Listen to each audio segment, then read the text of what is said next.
Welcome to Resilient Love Podcast. Join hosts Quinton and Breonna as they discuss tips on love, life, and business. Let's get into this next episode.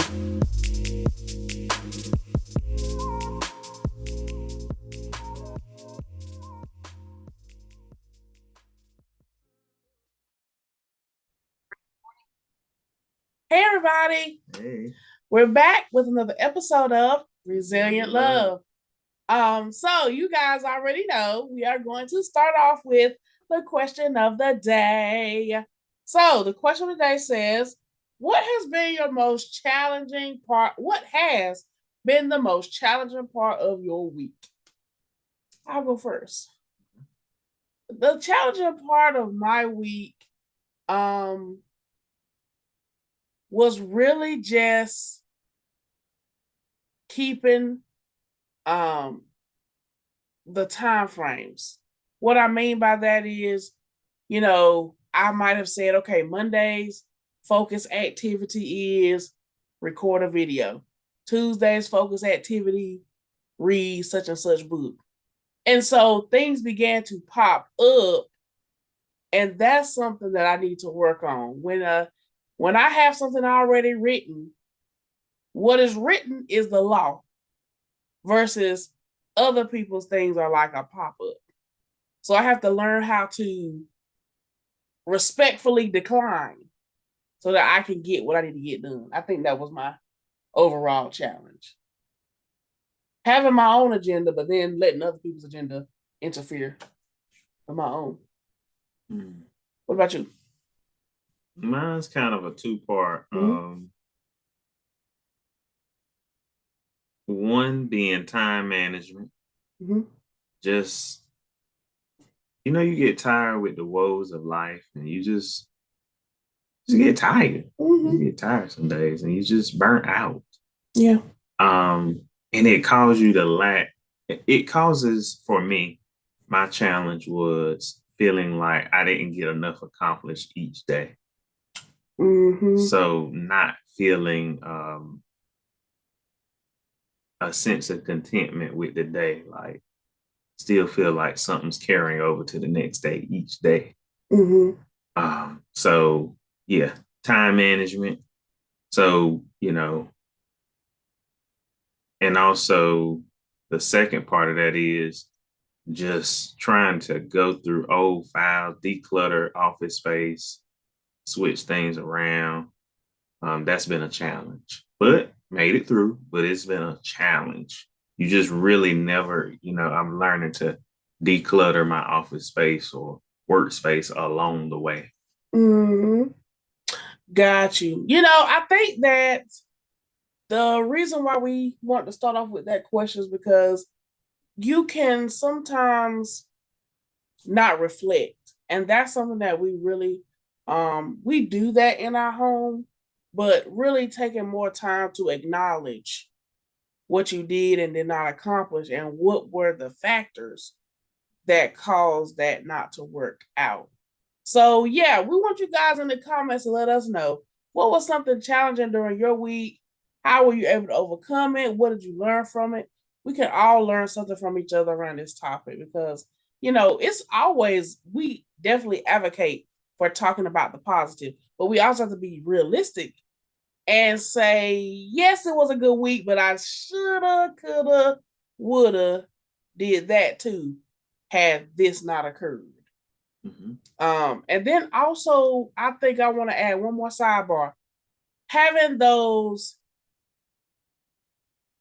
I don't want to say the word barriers, but what I'm trying to say is having that plan B in place. Like sometimes people shut down the plan B idea, but what I mean is, okay, let's just say you wanted to record at 5:00. Well, at 5 p.m., a phone call came in and it took your attention. Instead of just writing off the recording, having that buffer time, thank you, Lord, having that buffer time to say, if I don't do it at 5, I gave myself a gap on Thursday to still do it at 5:00 Thursday. So yeah, I said Tuesday, but it truly can still get done Thursday at 5. So I think that's a strategy I want to share with everybody, because this is something I'm implementing for my next week. Actually having buffer time. So in the event plan A does not work, I gave myself a buffer to ensure it still gets done. Right. I agree with that. Also, just doing more blackout. For example, time blocking, yeah. Time blocking, an actual timer, using your phone timer. Like, we have so many resources right here. Everything is all in one. But most times, and I'll say that we get consumed with using it with stuff that really doesn't add value. So time blocking, implementing a timer for each activity you're doing. If you're going to do 30 minutes, time yourself. Once the clock is at 30 and it's done, let it go. Let it go. Continue it, mark where you left off and where to pick back up at, move on. I want to give a shout out to my career counselor from NCCU. I'm going to drop her name in the comments, but she was a really good counselor. Hopefully I can still get in contact with her just to say hey, because she was the one who really taught me time management strategies. However, and this is really tying into our topic today, you have to not forget what you know to do. Right. You know what I'm saying? Like, you knew to do that, but for some reason, and maybe the word forget is not the best word, but sometimes you get consumed, entangled, caught up, but in other stuff that you forget. You have the strategy. You actually know what to do. So, and this is something we talk about quite often, is that most times it's not you, it's what you allow. Right. So that's it. And we always use this term, is never let external factors determine what's going on internally. Yeah. Basically, the variable is on the outside. You have to remain the constant. You said that. Yeah. The Lord gave me that phrase. I am the constant, and anything around me is the variable. So for my science people out there, you guys remember that the constant stays the same, but the variables change. So really recognizing, like, I have to remain the same in this situation and not allow the work-related or the relational situation or the personal situation begin to take me off my focus. Yeah. So listen, we can get hyped. We need to take a break. Let's go ahead and listen to our sponsors. Today I want to talk about a life asset tool and a financial tool. Yes, life insurance. Life insurance can be one of the most beneficial tools you can have in your tool belt. It helps your family not be in financial distress in your absence. And it also can be used as a financial tool. So today, go ahead and check out Policy Genius to go ahead and add this as an asset to your life and a tool to be in your tool belt for when times shift, that you are prepared. Back. Let's go into our main topic. We kind of really jumped into a little bit, but Quinton, tell them, what are we talking about today? Well, today we're talking about just being aware of the little things. Yes. I think it's one thing not to know, but it's another to know. Once you're aware, there's a certain type of accountability and responsibility moving forward. Kind of like, God's expectation of us. When we don't know as a babe, grace. But once we become aware, the circumstances change. There's more accountability in your awareness. Yes. Yeah. And it's more, God expects more of you. Since you know better. Yes. We say the phrase, if you know better, you do better, right? But and even Sarah Jakes Roberts, she says that, she said like when she uses the reference of Eve in the garden, she knew better, but she didn't do better.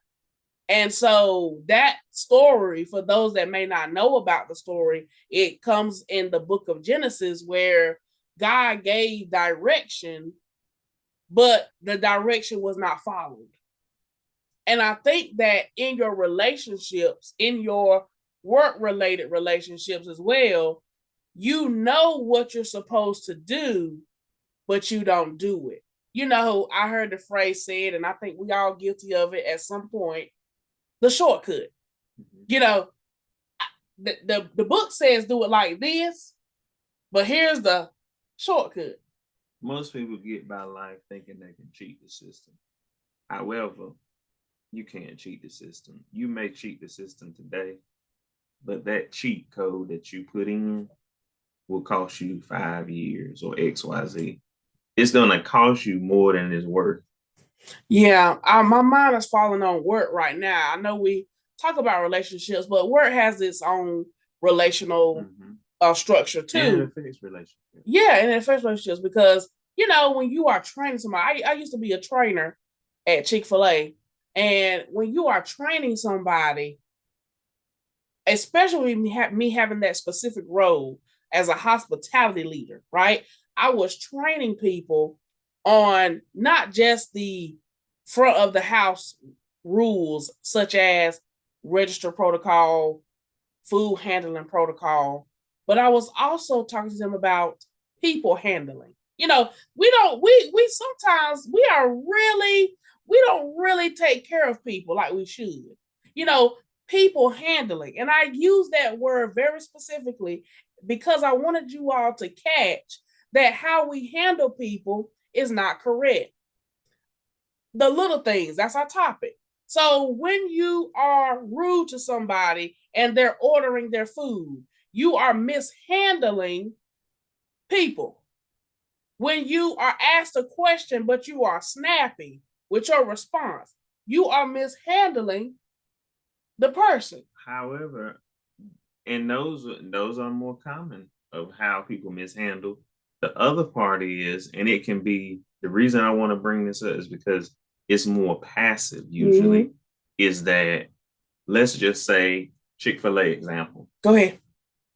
You forget all my sauces. I have multiple orders that usually would need sauce. Right. You forget all of them. I give you a pass that time. I say, you know what? It's okay. You're very professional, polite. It's okay. It's all right. And I understand. I notice you're having a hard day and it's very busy. Gotcha. However, the next time I come to this same establishment, you do the same thing, but this time you don't even acknowledge it. Because I gave you a pass the first time, it has begun to be passive when I come now. Right. You don't put that same effort because you make a mental note subconsciously. It's not that deep. They won't mind. They won't mind. And see, that's why I said that statement, because the little things in relationships, the little things become big. Y'all, if you guys kept up with us last week, we were talking about divorce.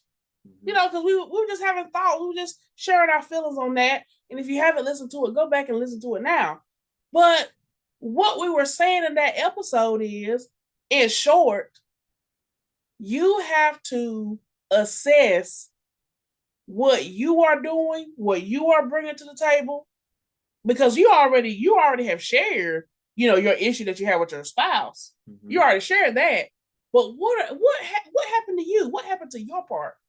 So, to close out the work category, you have to handle people with care, right? We put these little tabs on our mail and our package that says handle with care. But each and every one of us have a tag on our heart that says handle with care.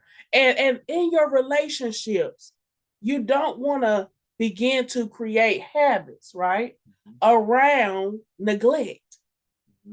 I know you're probably saying, where is she going with this? We want you all to recognize that in your relationships, you do create habits where you begin to miss the little signs of neglect or the little signs of hurting your spouse's feelings or the little signs that you aren't taking your job as serious. You cannot begin to create these narratives or these ideas that cutting corners is okay, that what I used to do, I don't have to do anymore. You know, those habits that you created to get with the person, that's why they liked it.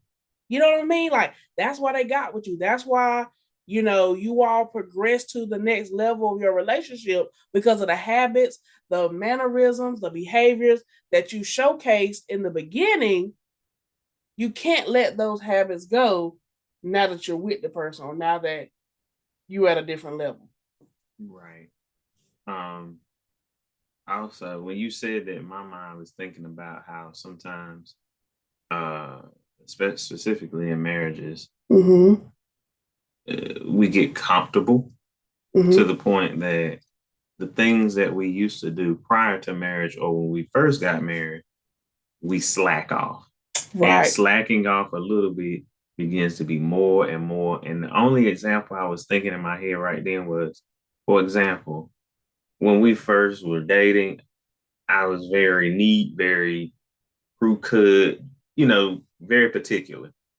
So for me to a year later after we were married, all of a sudden I got a big old beard just out here. Now nothing's wrong with a beard, but I'm not trimming it up. I don't have the maintenance. Yeah, I'm not doing good maintenance like I was prior to us being married. Mm-hmm. Mm-hmm. And it's more than just facial, it's just appeal. Appeal factor. Yeah. And it goes both ways. Most people for years, decades, centuries, if not, people have just put that on the woman. Uh-huh. But I like to rewrite the narrative to hold men accountable and husbands accountable as well, because same thing. Same thing. You have to, most people, it's like, you gotta, it sometimes stems from one generation teaching the next.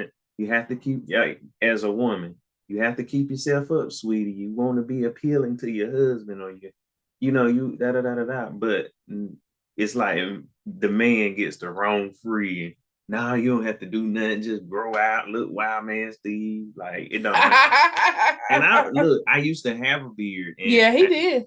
And I keep kept it shaped up. Nothing's wrong with beard, fro, dread, whatever that is, but be neat. Be neat about it. Yeah. Be the same way you were when you first got together that attracted that person to you. And I think that the main thing we want everybody to catch from this episode is, like, don't forsake the little things. Case in point, if I go downstairs and I make Quinton his coffee, and I bring it up to him, that's a little thing, or giving him a kiss on the cheek before I go to work. Mm-hmm. That's a little thing, making sure to not say, he don't care about that kiss on the cheek, or he don't care about the call, whatever the case is. Like, just really taking heed to those little gestures that worked. Mm-hmm. That works for us. That works for that couple. That was something that Quinton had shared when we first got together, and it stuck with me for years. He was like, I understand you might look at such and such, or you may have conversations with A, B, and C, but we have to develop our own narrative. We have to develop our own structure, how we flow. And it's not to say you can't take a word of advice or consideration, but at the end of the day, I flow a certain way. He flows a certain way. He knows me. I know him. And we got to act accordingly.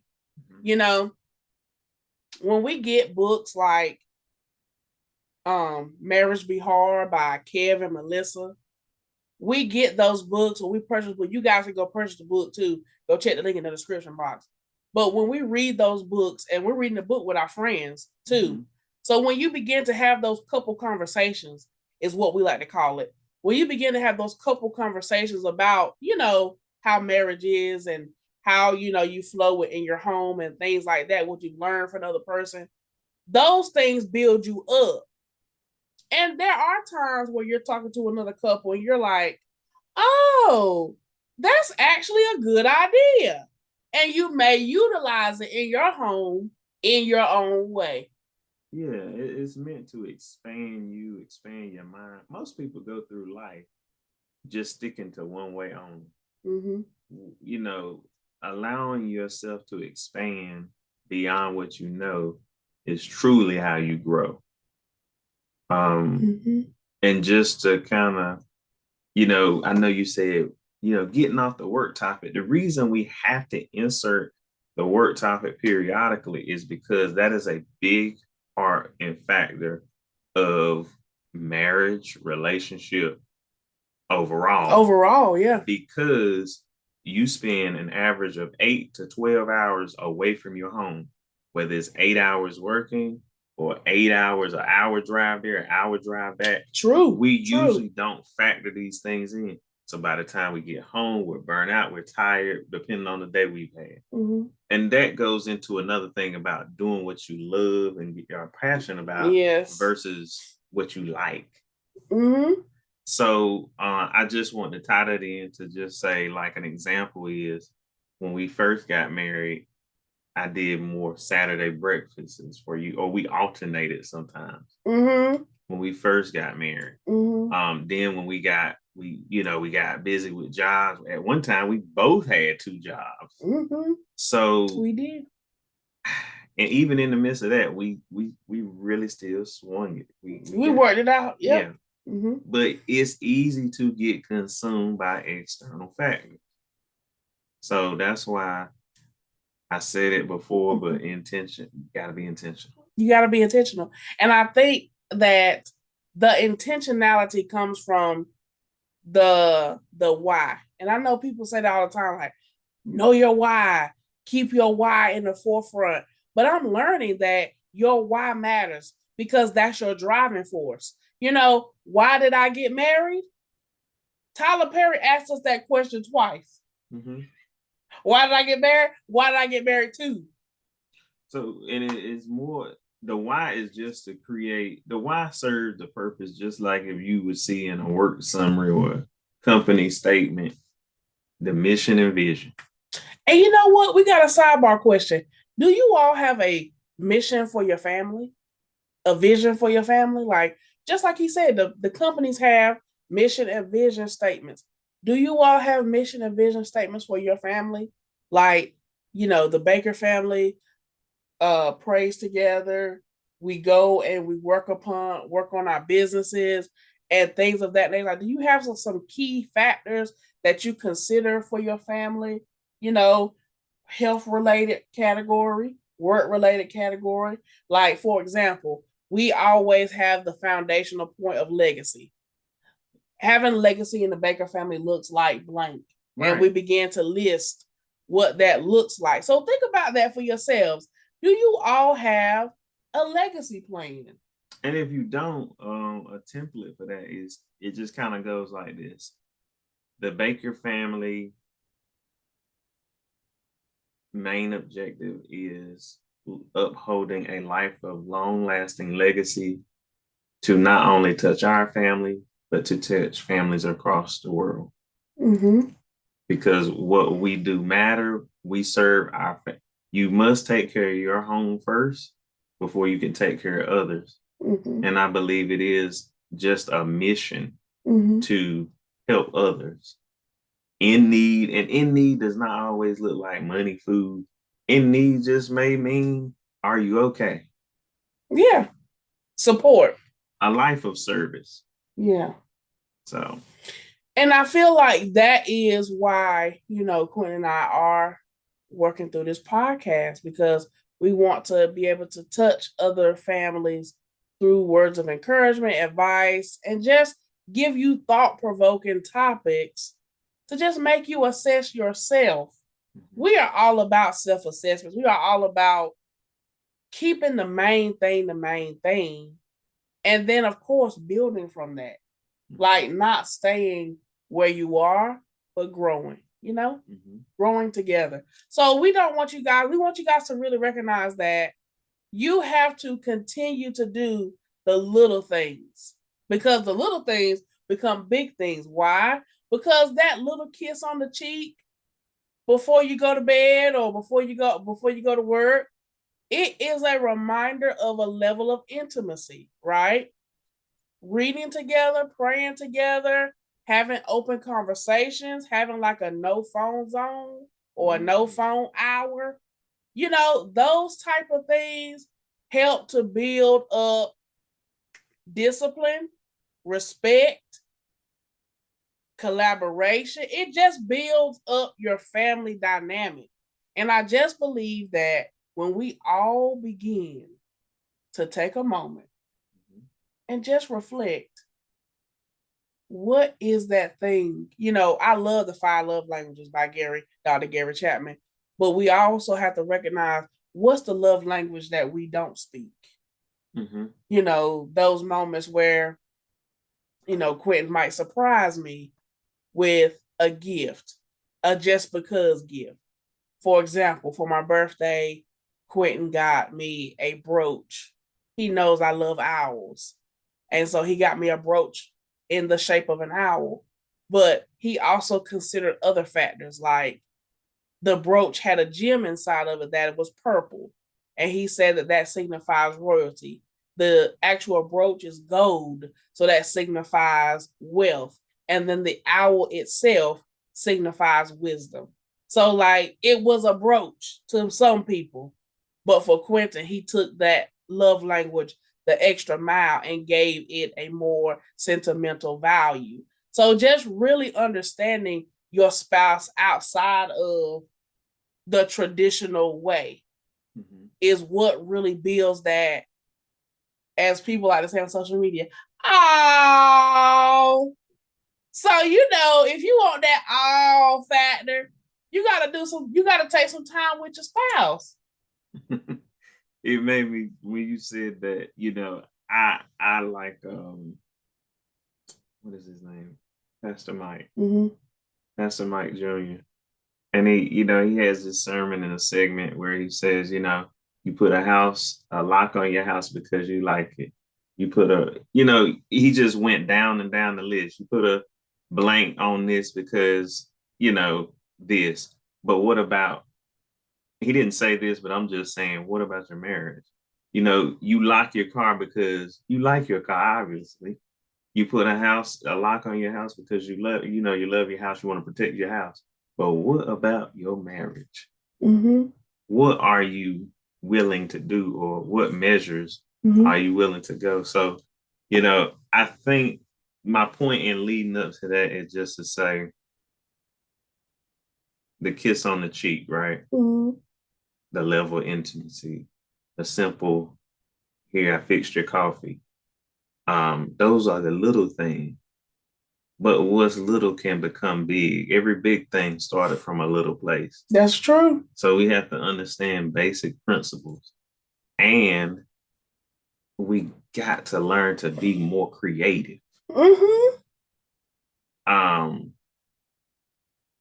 It's like we can be creative. We can be creative in all these external places except for home. I don't understand that. I don't know. And I do understand it because we all fall trap, me included.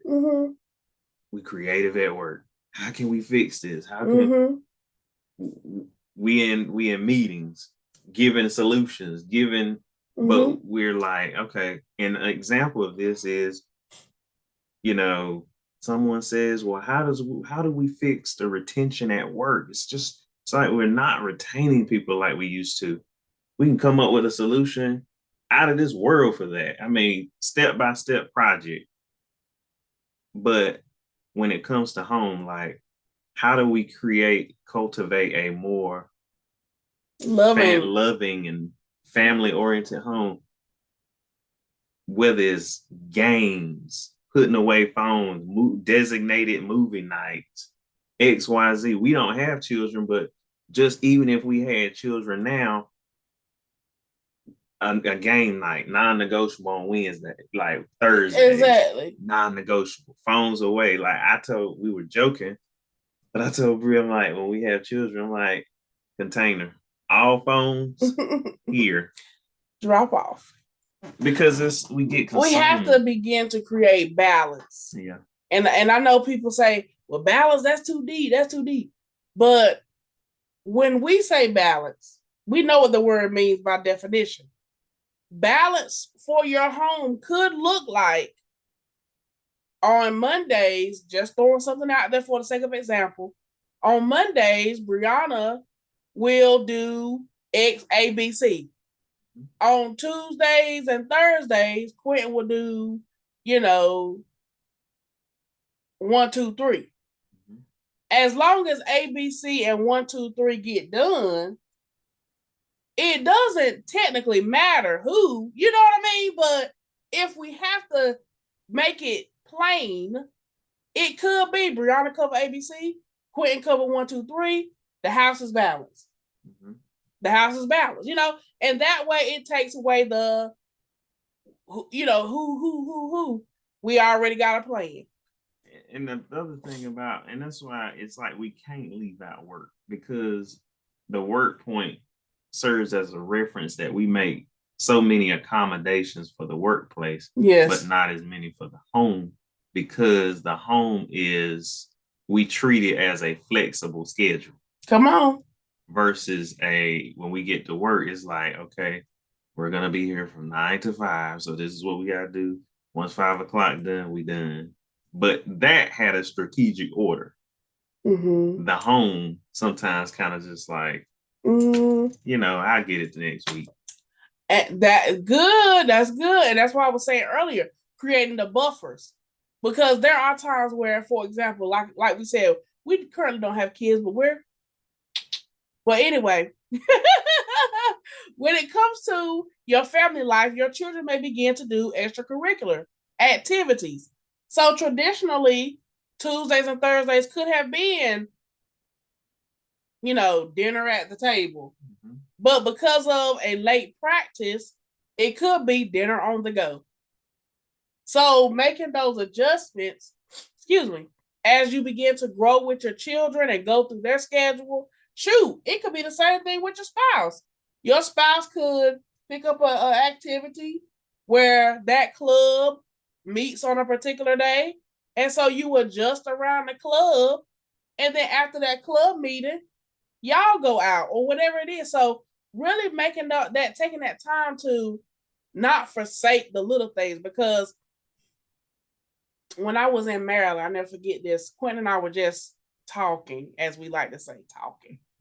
So while I was in Maryland for 5 months at an internship, I was away. I was in Maryland. And so every night, legitimately, we only missed like 1 or 2 nights. It wasn't much in those 5 months.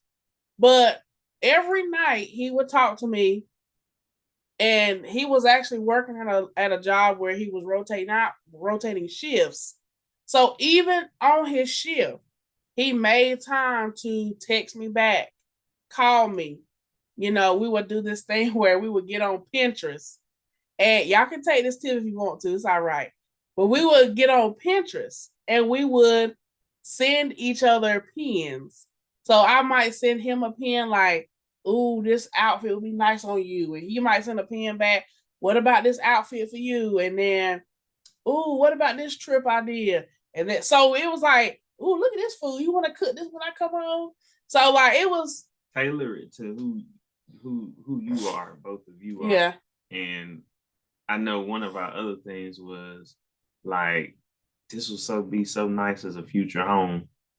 Like making boards specifically for certain things. Like, yeah, we did a wedding board. I mean, we was legit. We were legit. It's a fun way. It just shows that technology can be used in a good way. In a powerful way. Yeah, we live in a digitized world. However, it's our behaviors amongst it. Will we be controlled by the digital, or will we control the digital?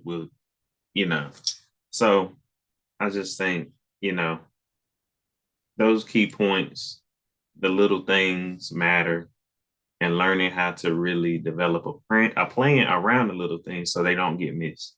For sure. All right, we're going to take a woosah and we'll be back with the conversation card. Let's take a moment and shout out a business. This is the voice of the owner of Streamline Media Agency, where we service small business owners with content creation and social media management. This podcast is produced by Streamline Media Agency. Need help? Call us. StreamlineMediaAgency.com.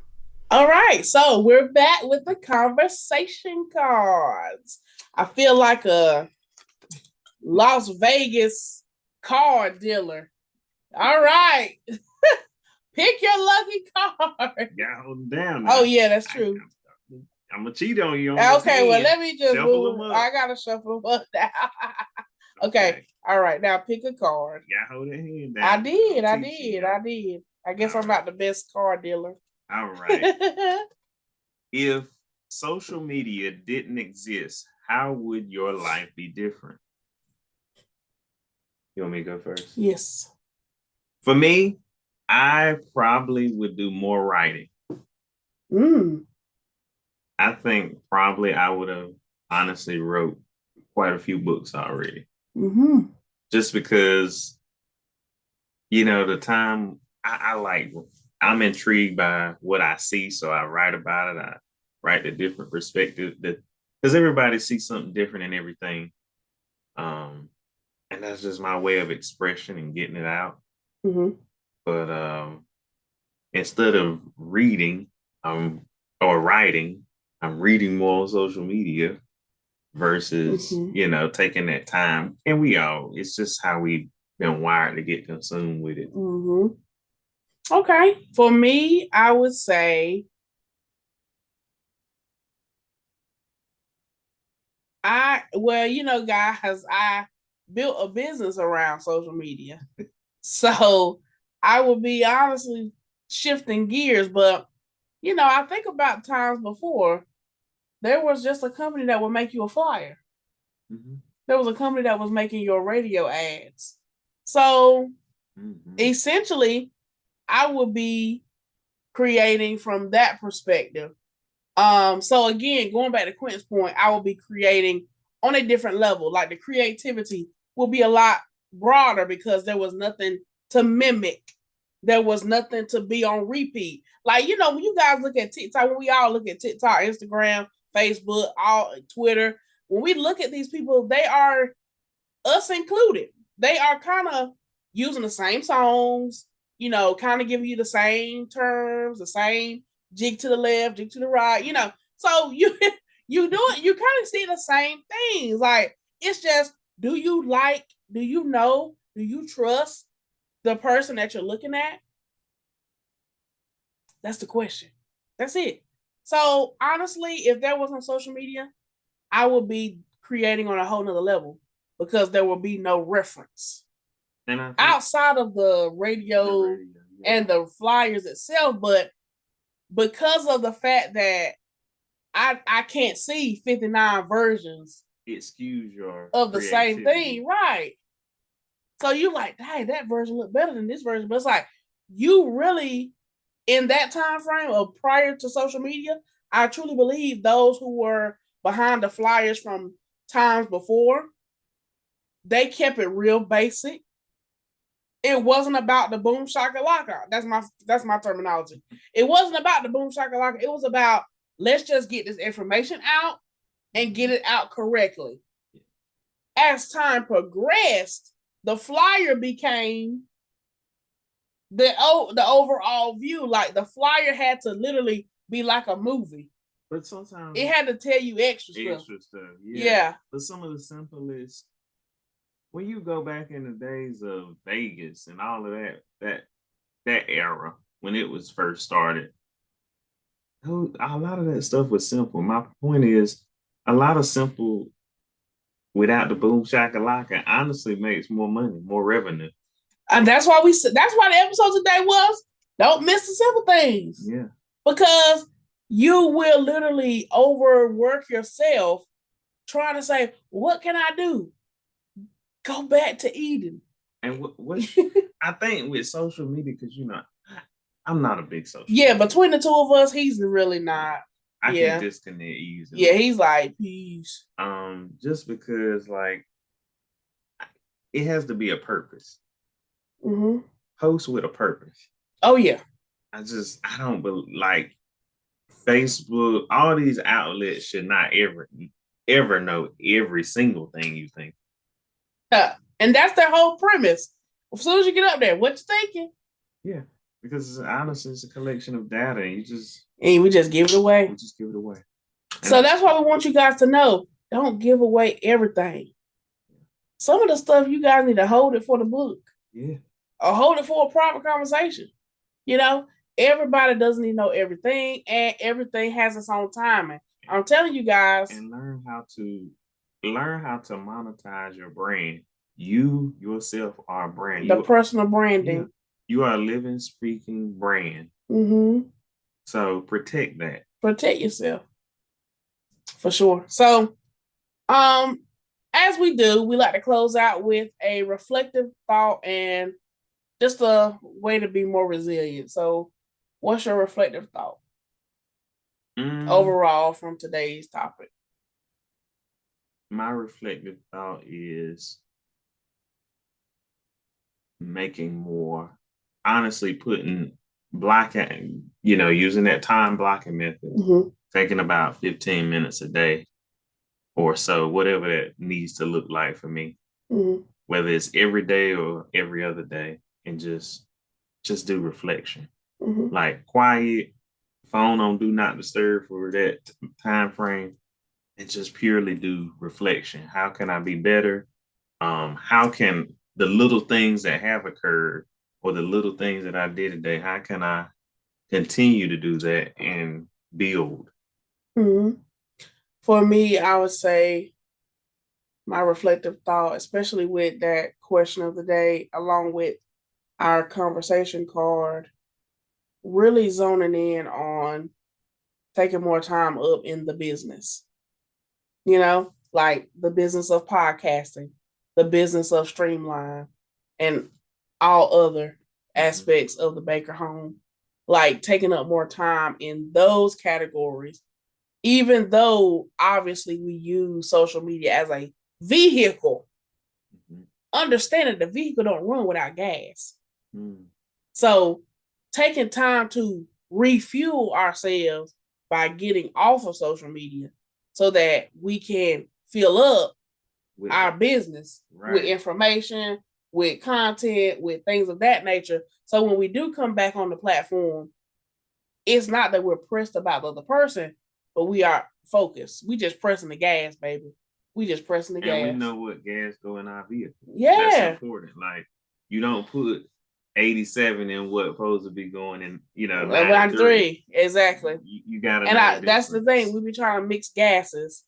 That's why your car ain't running. AKA, that's why your business ain't running. That's why your marriage ain't running. That's why your job ain't running, because you trying to mix and merge when you got to keep the main thing, and don't miss the little things. So in order to be more resilient, we're going to make it simple today. Don't forget the small thing. Don't forget it. So listen, we hope you guys enjoyed this episode. Comment down below what you thought about it. We would love to hear it. And guess what? Before we close, we want to also pay honor to all the veterans. So if you are a veteran or know of a veteran, comment their name down below so that we can drop a flag in honor of them. All right. Salute you. And this has been another episode of Resilient Love. See ya.